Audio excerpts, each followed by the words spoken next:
Hello. I think we're live. Yeah. We are. Welcome to another episode of our health chat with Robin and Kim. And today we're talking about you and your metabolism because many people have heard about metabolism, maybe don't know what it is, maybe you do know what it is, but metabolism is really the basic engine that runs our body. And people sometimes people complain, oh, I have a slow metabolism, my metabolism is slow or whatever. No, by the way, your metabolism is the same from ages 20 to 60. So we can't blame a slow metabolism if you're struggling with gaining weight and stuff. You So can't use that excuse anymore, people. exactly. So metabolism is the engine that keeps our body running. It helps give us energy to perform all our daily activities. It helps us grow and helps us maintain our overall health. And I just want you to think about all the chemical reactions that happen in your body that occur. It's to help you maintain your life and your health. So metabolism is very important, but we don't think about it or maybe talk about it very much. So I want to talk about a big thing that's going on in our country now called metabolic syndrome. And I don't know if you've heard of it, but there are 5 signs to say if you have it or not. And the interesting thing about metabolic syndrome is that when I first started researching about it, probably 5 or 6 years before COVID, um, only 12% of Americans do not have metabolic syndrome. Mainly, it was 88% of us were unhealthy and metabolically unhealthy. And so now, since COVID, it's actually gotten less that Americans are healthy. So it's gone from 12% healthy to 8%. And that means 92% of us have metabolic syndrome, which is crazy. So you're probably wondering, what are the signs of metabolic syndrome? Well, I'll tell you. The first one that is measurable that you can see from the outside is your waist circumference. So for men, if you have a waist measurement of 40 inches or more around your waist, that's one of the signs for metabolic syndrome. For women, it's 35 inches or larger. So that's an easy thing to do, is to measure your waist and see. And for women too, or for men it can be, but an apple shape is a good telltale sign as well. High blood pressure, high triglyceride levels, that's over 150. Low HDL cholesterol levels, that's the good one, but you want to have higher good LDL. And then high blood sugar levels, or having a high fasting blood sugar number.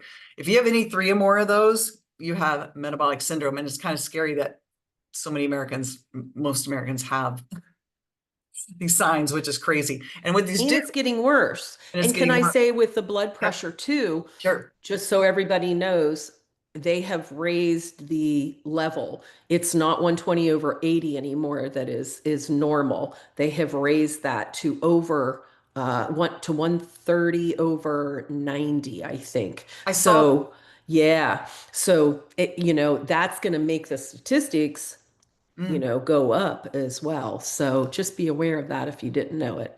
Yeah, and then so what this does, it can raise your risk of heart disease, of stroke, and of type 2 diabetes, which can be managed by lifestyle, which is interesting. So um, I really, it's interesting because we want to have metabolic flexibility. And I want to share you, and Robin's going to talk more about that, how to make your metabolism, I can't even say it, metabolism flexible and in a good state.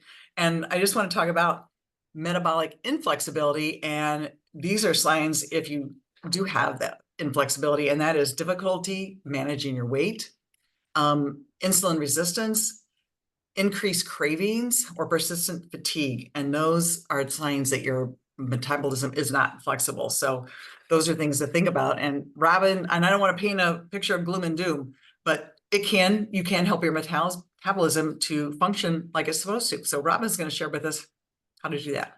Yes. And then Kim, in our comments, can you put those I will. The all of 5 those things signs. in there for Yes, people? Yeah, will. because it's a lot and we talk kind of fast. And so that way you all I'm a visual person. I like to see Yeah, things good too. idea. So Yep. all right. So yes.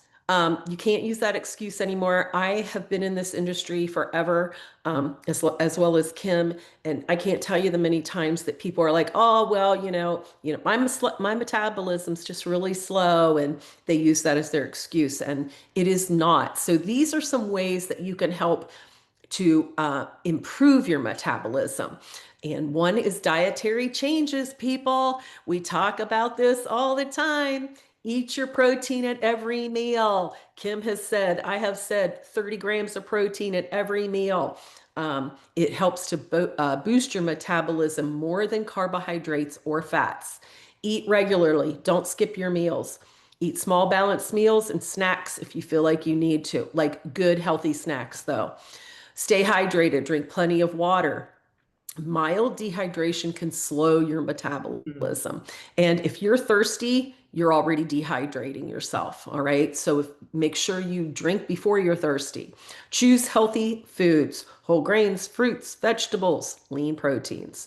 Limit extreme diets, right? Don't limit your calories, guys. I can't even believe people still talk about that, but they do. Try green tea and spicy foods. Some research suggests that these can provide small boosts in your metabolism. Healthy lifestyle changes. Prioritize your sleep. We've talked about this numerous times. 7 to 9 hours of quality sleep per night. Manage your stress. So meditate, do yoga, talk to a friend, breathe. Avoid over reliance on supplements. So some people, you'll Mm. see if you'll go, oh, metabolism booster, try this out, blah, blah, blah. Try to stay away from those things. Exercise and activity. Incorporate strength training, guys. And we've talked about this That too. muscle. Heavy lifting. And your heavy is your heavy. My heavy is different than Kim's heavy. Kim's heavy is different than mine. But you want to challenge yourself, right? Significantly. Do high intensity interval training. We've talked about this too. Little bouts of really tough exercise. And when I say really tough, what they're talking about now, I'm just listening and I'm going to link this podcast in the comments as well. Dr. Gabrielle Lyon just did an interview with someone on metabolism, and they were talking about HIIT training. And they're saying you should do 2 to 3 days a week of HIIT, but you want to do it to an intensity where you would not be able to do it more than 2 to 3 days a week. That's how hard they want you to go with your intensity. And everybody's heart is different too, right? So my heart is different from Kim's heart. So you want to really challenge yourself there. And then stay active throughout the day, even small movements, taking short walks, Mhm. use a standing desk. All those things make a difference and can help you boost your metabolism. Yeah, And those are that's great. it. Yeah, I would say my top two, if I had to pick my top two from that list, it would be building muscle, and Yep. also eating a low glycemic diet, meaning foods that don't spike your blood sugar. And Yep. that's what I do. So I think those would be my top two. Like start with those, Yep. you know. Absolutely. Absolutely. Yeah. So that's all we got. If you got questions, put them in the comments. We'll drop those. Kim will drop the metabolic markers Yes. in there, and I'll drop the podcast in there. And I might have another podcast, like 2 episodes that I listened of hers. Okay. And She's other than great. that, She wrote this book. She's the oh, one yeah. for her And we've strong. talked about that here before, too. Yeah. So she has a lot of good stuff in there. So Yes. just happen to have Yes. that handy. All right. Well, thanks for joining us today. We hope you have a wonderful rest of your week. Yep. Live young, have fun and live young. And we'll see you next week. Yep. See Bye. ya.